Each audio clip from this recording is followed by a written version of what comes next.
siyang kabuntisan na iyong na pagmamasdan. Hindi tao ang may lalang, Diyos ang may kalooban ng sanggol na nasakyan. At yaoy kapag lumabas, siya'y tunay na Mesiyas. At si Jesus ang itatawag, siyang sasakop sa lahat ng kay Adang mga anak. Nang matanto ni San Jose itong misteryo ng langit, tumiwasay na ang dibdib. Nanaw ang lumbay at hapis, tuwa ang siyang gumiit. Pagkadakay ang mag-asawa na si Jose at Maria, nanalangin at sumamba, tumawag na pakalarap sa Diyos na Poong Ama. Itong palibugong lihim ni Joseph sa Inang Birhen, siya ang tularan natin.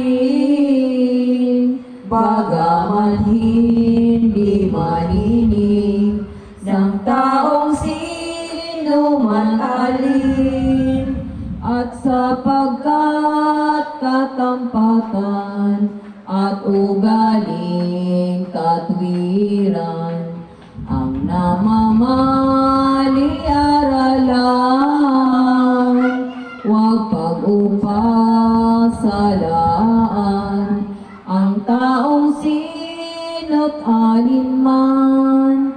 At kung sala ng iba, mahalay na ipapadya, di lalo nga masama pa ang diingat ang tuwina, kamahalan ng asawa. Kaya kapatid kong kasi, gayong asal ay bawahi, ang taong mapamarali. Kawi ka ay walang puri sa katawan niyong sarili, nang maging siram na buwan kay Maria ang kabuntisan. Ibig nga ning sumilang na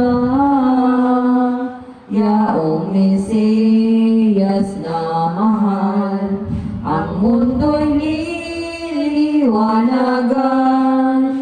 Mananganing maisipan ng Haring Emperyo Cesar, nagpabantog kapaguan sa tanang nasasakupan, probinsya at mabayan. Sa bando na papalaman ang taong sino't alinman, umuwing wag maliban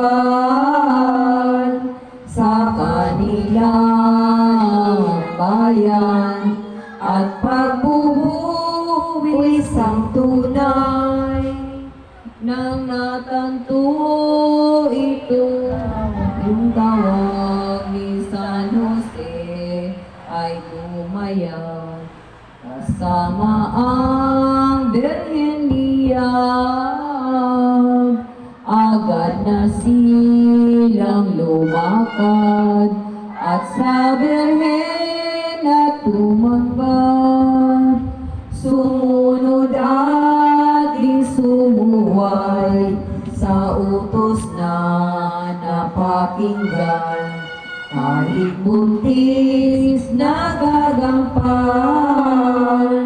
at siya ng kabuwanan ng inang Beteng maalam sapagkat